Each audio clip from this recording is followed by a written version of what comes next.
The marathon went without event, and we had a nice day. And then I went to brunch and came home, went to sleep, and wake up to this shooting in Texas, where a lone gunman walks into a small church in just around San Antonio, Texas.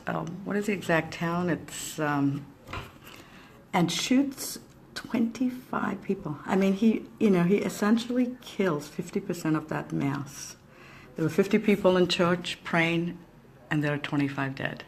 How do we explain something like this? How does someone, and so far there's no indication they killed the guy, but there's no indication as to, what his motive was or who he was, whether he is pink or blue or whatever. And but the bottom line remains, what drives someone to actually walk in to a church, a house of worship, and shoot and kill, open fire and kill half of the congregation? I mean, obviously his aim was to kill them all.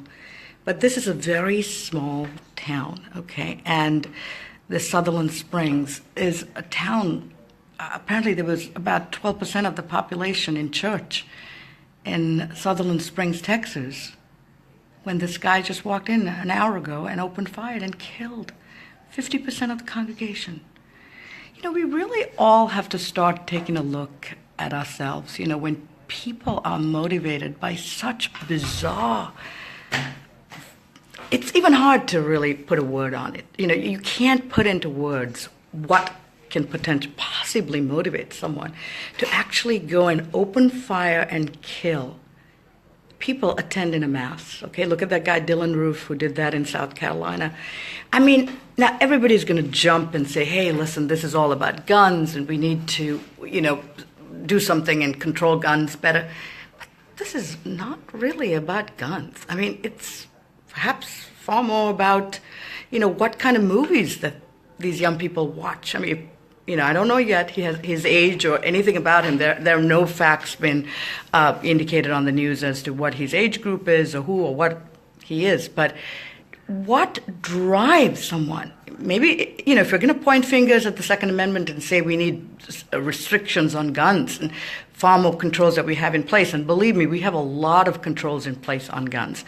But maybe Hollywood should start looking at all these crazy, violent movies that are out there, these TV shows, all of this stuff that is, causing people to become whacked to the point of, clearly this individual, whoever what he is, I don't know, as I said, but it has to be a deeply troubled, I don't know, maybe a devil worshiper, right? Because you can't be a human being or put in that category of a human being if you are capable of walking into a church and open firing at a congregation who is there praying to God for good. How does that differentiate someone from these lunatics that are being jihadized, or whatever the term is, these jihadis who have been proselytized by brilliant-minded, or the smarter ones anyhow, among them, into believing that they should place bombs at marathons and, at Lower Manhattan while kids are seeking candy on Halloween to kill innocent people so that they can somehow become martyrs and go to God, and they're doing what is right. Well, these guys, whoever this person is not very far removed from those lunatics. And that is why I keep saying, and I know this is a tiny little forum, but you know what? Tiny forums are a good place for people to start to actually discuss these kinds of issues. Because if we all start appreciating other people as human beings, and we put ourselves in their shoes and empathize with them, rather than saying you're blue and I'm black and you're pink and you're green and you're a liberal and I'm a Republican and you're a gun lover and I'm a gun hater, rather than saying all of that and really finding the commonality between us, because there is not such a big chasm that separates us. There's a lot more commonality in our humanity that brings us together. Let's focus on that, because I love you guys with all my heart and soul. And I've met a lot of you among my 5,000 friends that I have.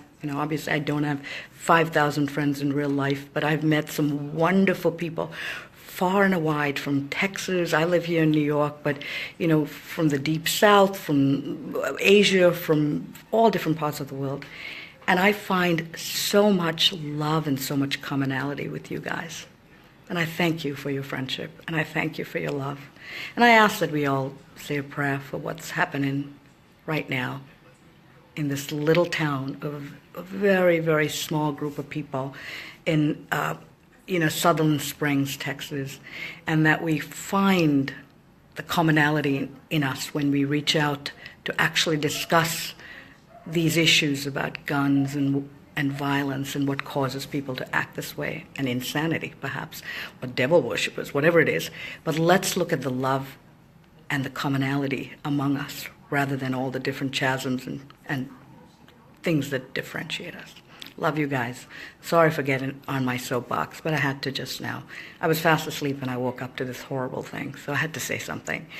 And I love to share my feelings with all of you. Lots of love. Bye.